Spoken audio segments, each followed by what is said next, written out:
Welcome to the Ages of Rock podcast with your hosts Bill Algie, Dennis Talbot, and Alan Tate.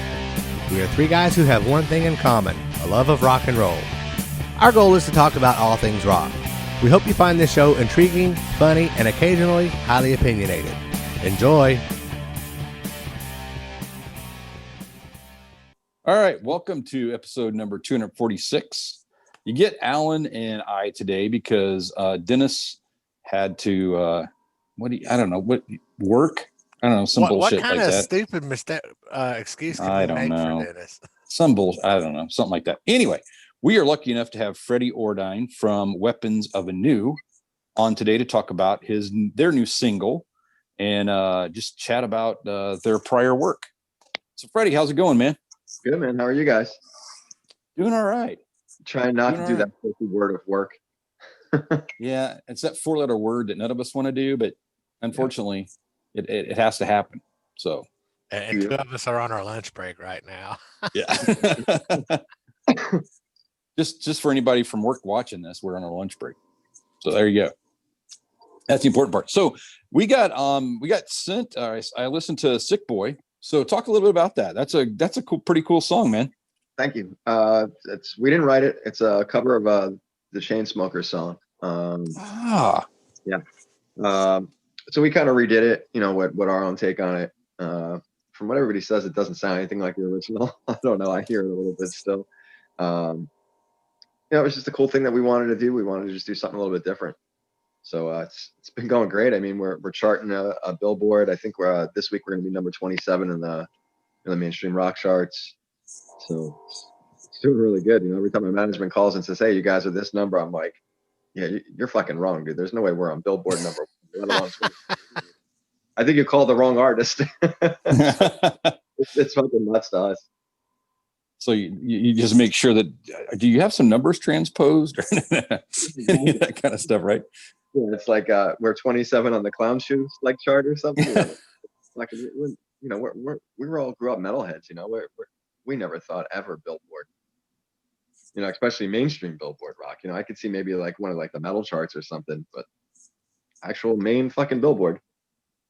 That's cool, man. I can't imagine. I've heard stories before of guys, that back in the 80s and that kind of stuff. And even guys, now that, they turn the radio on and they hear their song for the first time on the radio and it's like, holy shit. Yeah. Yeah, we were lucky. We were out on tour with I think it was when we were out with Scott. Some of the stations around the country were giving us a little love on our first record. So I think the single that was Kill Shot. That's kind of heavy. And I remember being on the bus and it coming on the radio and being like, holy shit, it was pretty cool though. But that I listened to some of that record today, actually, this morning and over the weekend a little bit. That's a good record too. So was that came out in 27, or some of the songs came out in 2017, and then you guys put an EP out in 2019. Is that right? Yeah. So the first record came out in 2017. It was kind of under the radar. Just we were out pounding the ground, touring as much as we could, and it did pretty okay. The live record was kind of just a holdover because we had done so much touring. We really didn't have much time to write a new record. So things started to kind of change gears for us on the Scott tour, where we were kind of starting to get a lot of industry movement. All the right people were kind of coming around us. So we needed something to kind of bridge the gap between a 3-year-old record and something to get us through to the new record. Nobody knew fucking coronavirus was going to come and stick it up all our asses and fuck us on a release date. Originally, the new record was supposed to be out like March of last year, April of last year. And, so we put a live record out in between just to kind of bridge the gap. So September that just passed, we were talking about finally putting the new record out. We were like, fuck this, we got to do something. And originally everybody was talking about us going out on tour and everything. And then that kind of stopped. So once that all stopped, we were like, fuck it. Let's give it a shot at radio and let's see, if we can start developing some fan base that way and start connecting with people on a different level. And it's been working, but fuck, man, I want this new record out. It's a year old already to us. Yeah, that's crazy. So are you using internet radio as well? Our management deals with a lot of that stuff. I mean, he's pretty good push on that stuff. Chipster, our PR person, he's Sure, yeah. got really on the pulse on that. So they're always bringing something new into us, which is badass. I mean, us essentially, dude, honestly, after we write the record, we kind of just give it to them and go, okay, you guys know better than we do. Right. And then hopefully things go well. And with this team and this cycle around, everything seems to be going good. Yeah, because if they weren't doing that, then you wouldn't really need them. You'd be like, Exactly. just pay some people some money. Yeah. So Alan has an internet radio show that he does, and then we know some other people that have some internet radio shows too. So we'll do some stuff to try to share this a little bit more on that aspect of stuff too. Can you talk a little bit about band members and kind of how long you guys have been together, that kind of stuff? Because I think the good part about doing a podcast like this is we get a lot of exposure, and Chipster and those guys help us too with bands that we may not be familiar with, to get out there. So it's hopefully a chance for people to learn more about you guys. So can you talk a little bit about the band, where you guys started, kind of hold that whole bit? Yeah. So we formed in 2015. I was in another band prior, so was Ray. And both of us kind of walked away from the music industry in like 06, 07. We just needed a break, burnt out, just had enough, wanted to be kind of quote unquote normal people. That didn't work out too fucking well. So everybody kept saying to me, and actually to Ray, like, you two should really get in the room together. And I didn't know who he was. I knew of the band Spread Eagle, but it was like totally like a different kind of thing than I was ever listening to. So we finally got together, and first song we wrote was Kill Shot. And we started working on our first record. We knew that we wanted to do this. So it was me, Ray, Reno, who's still our bass player today. So it's us three original. We did a whole bunch of national tours, put the first record out. Chris, our drummer, left in I want to say it was January. It's been about a year. Just he wanted to be home, and he wanted to try his life at normal. And so he's home now. Chad Zaliga from Breaking Benjamin, his name had come up to us a whole bunch of times when we were looking for a new drummer. So it was between him and a couple other dudes. And once we got Chad in the room, we knew he was the guy, just on a personal level, just on a musician level. Just he was definitely the guy. I felt like he had been with us forever. And then there's a new guy, Kevin. He wasn't on the record. He'll be with us touring and stuff when we're finally allowed to do that. So it's kind of like a family vibe in the band. We're all really, really close. We talk, at least 2-3 times a day. So it's a cool thing, man. We're kind of lucky that we all actually get along the way we do. Are you guys all from the same area? Where did the band, where did you guys originate from, or where are you guys located? In New Jersey. So Ray Okay. lived in New York. I think it was after the Tesla tour. So like probably 2016, 2017, Ray moved down to Florida full time. So that was just me and Reno up here. Ray was in Florida. Chad lives in Pennsylvania, and Kevin, our other guitar player, lives in California. Yes, I mean, believe it or not, through this whole shit that's been going on, somebody puts a mask on and gets on a plane, and we still get together usually 1 to 2 times a month. So we're still rehearsing and keeping our shit together and ready to go. So you guys are physically getting together then? Yeah, we're fucking crazy. But yeah. No, I mean, I think that's that's something that's been a real challenge, and some of the the work on records and stuff like that, where we're hearing a lot about is more of we're doing guitar parts, and then we're sending those guitar parts to somebody across to wherever, and then they're doing their drum parts, and they're and it ends up turning out okay. But I wonder if you wonder sometimes if chemistry in the same room really does have an effect on what the record turns out sounding like. I mean, and the feel of the record. So you guys are doing it, kind of old school, which is right now pretty rare. Yeah, I mean that's just how we are. We're all about getting in a room together. I mean, we're a live band. We want to be out touring. We want to be out playing. So it's like we just connect on a just totally different level when we're together. Like we've tried the whole thing where we tried doing live stream things where this guy's there and I'm here, and it just feels like bullshit to us. So, we kind of just throw masks on, throw gloves on, get on the plane, and away we go, and we make it happen. So, I mean, honestly, once everything shut down here, and I think it was March, they started loosening shit up a little bit in June. We went and shot 3 videos in the month of June, and then we've been rehearsing and just, kind of getting our shit together and just making sure that we're ready to go when the time comes. We're using it to our advantage. Yeah. Have you heard anything about when they're going to you open stuff up at least a little bit? I mean, are you able to do any local shows or anything right now? No, from what we're hearing, our manager's really kind of protecting us. He doesn't want us out doing like smaller stuff. He wants to wait for like the good tours to come out. Mm-hmm. So what they're saying is it's looking like July-ish is what they're saying. So, I mean, it makes sense, to really book a legit tour and really get it done correctly. It usually takes, 5-6 months to really get it routed and get all the shit behind it. So God willing, everything kind of opens up this month, next month, where, everybody kind of starts looking towards the middle of the year. And hopefully, we'll see. But I mean, we heard this last year too. Everybody was like, oh, by July, you guys will be back out. By September, you guys will be back out. By December, you guys will be back out. So I don't think anybody really knows yet. Well, it's kind of funny because I remember an article that the president of Live Nation put out I guess it was probably last summer, and said it'll probably be a complete year before anybody gets back on the road. And everybody was like, oh, that's bullshit. No, that's not going to happen. It'll be sooner than that, because we won't let rock, we won't let music not have a voice and all that other kind of, and then it's like, well, you really don't have an option. So, but we've had a couple different people on the show recently that are, definitely, touring, and, some people that are, very much in the, show producers and that kind of stuff. And they said, it's really looking like July is going to be, that seems to be now a consistent month, at least, that we keep hearing. So, worst case scenario, hell, I'll take July, because it's been too freaking long. So last year the last show we played was January of last year. We played out at NAMM, out in Anaheim. Yeah. So we went out there, did that. We did a huge show with Metal Allegiance. It was killer.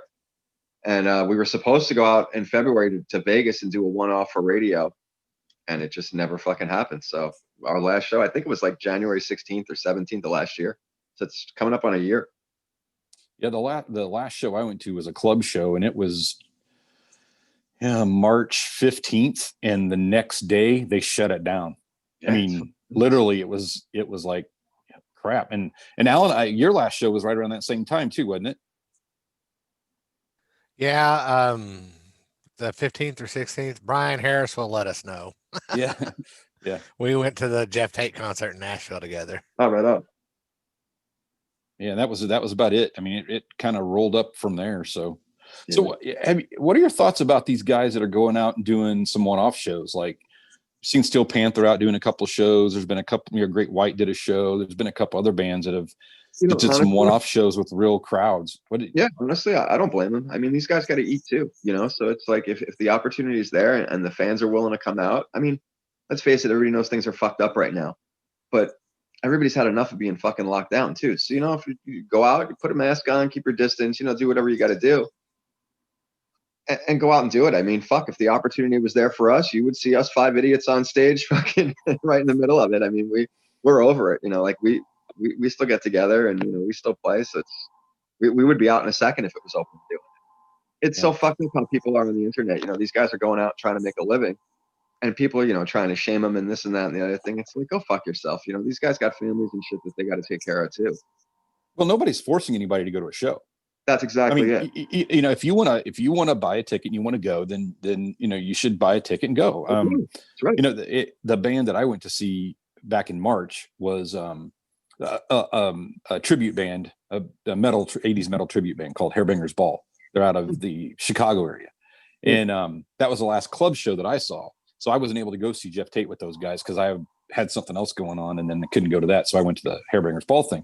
But those guys were back in Bloomington, Indiana, this past weekend, and it's like I could have went, but then it's like now it's in a bar, it's a seating only in a bar, and it's like, okay, I'm not doing that. I mean, it's just, to me, it was like I'm not going to do that. Now, if it would have been, outside in a parking lot kind of thing where you could get some distance, but even that, I mean, I don't want to have an experience in a bar sitting in a chair watching a rock show. I mean, it's just like the worst. It's like I think it was last July or last August, we played like a dinner theater with Scott Stapp, and I remember walking into the club, and it was like a nice sized venue, but there were all these like little tables and shit.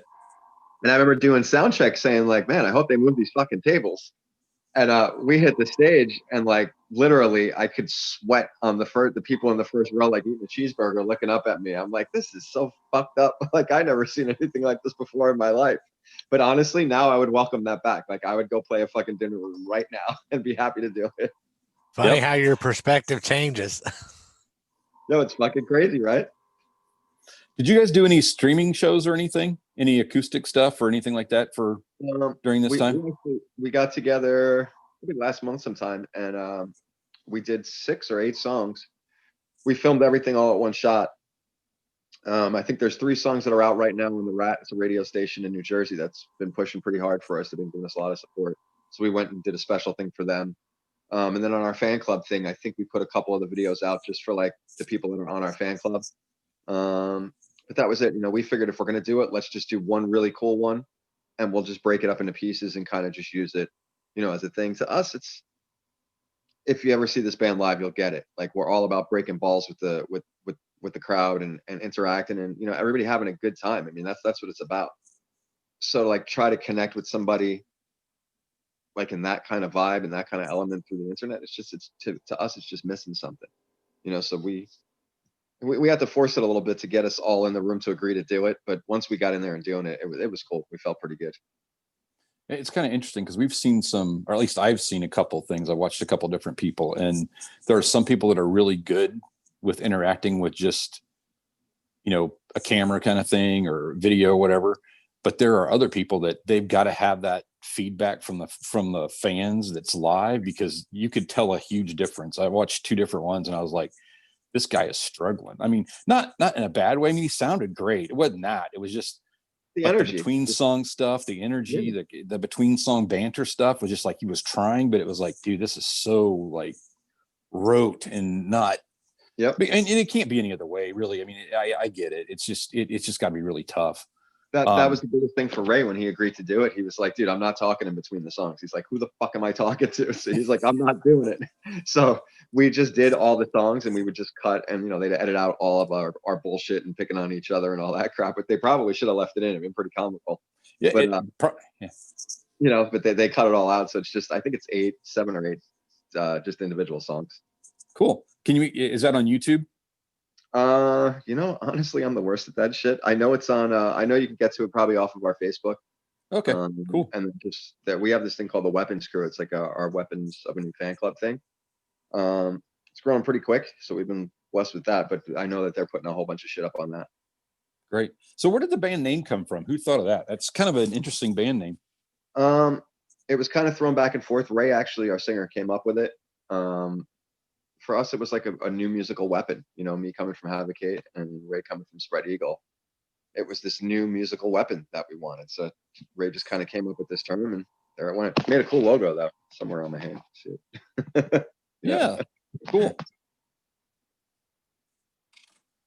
So Sick Boy came out. Is the single's out now? It's been out for a couple of weeks, right? And then is there a whole album that follows that? Is that on the horizon? Yeah, our new record's going to be called The Art of War. Like I said, it was supposed to be out in September, but I don't know when it's coming out.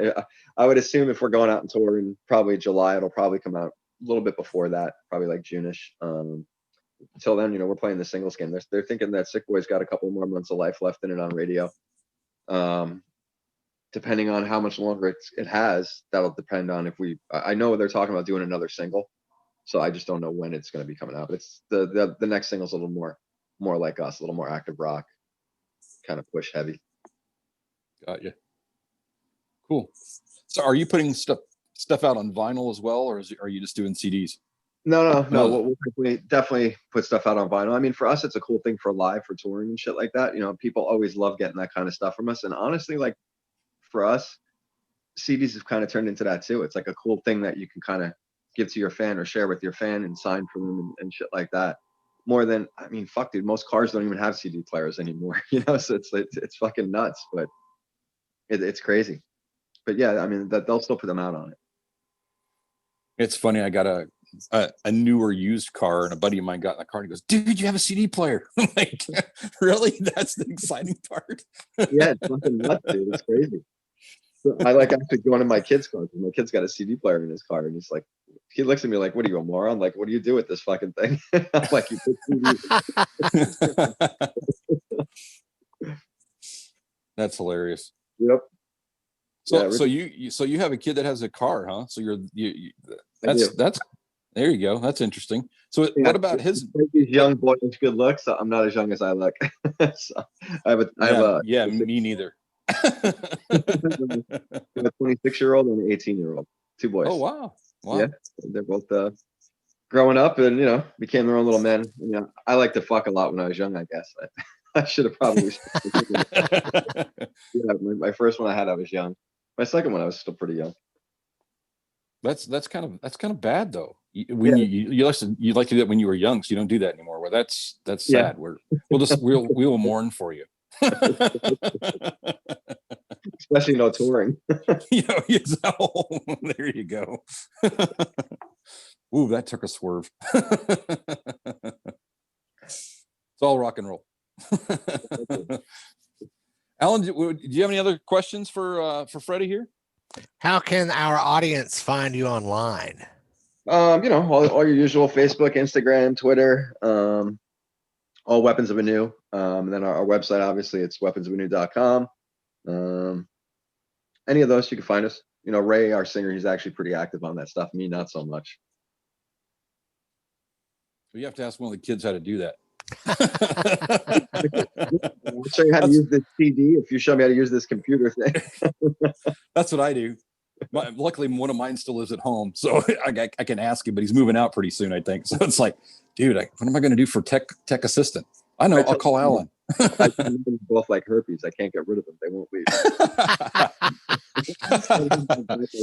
It's great that having a 26-year-old and an 18-year-old. It's we're kind of it's cool. We hang out all the time. We barbecue, so it's cool. But then when I have to be dad, it kind of sucks. But yeah, it's almost time for them to get out of the nest and go. There does become that time. That's for sure. Yeah. That's for sure. Well, man, we really appreciate your time today, Freddie. So thanks a lot for hanging out with us. Absolutely, guys. Good to meet you guys. Yep. So hang on just a second. Alan's going to take us out of here. We'll chat real quick after we're done. Okay. All right, folks, y'all know the deal. Visit agesofrock.com, find our past episodes and our social media links. And until next time, peace out.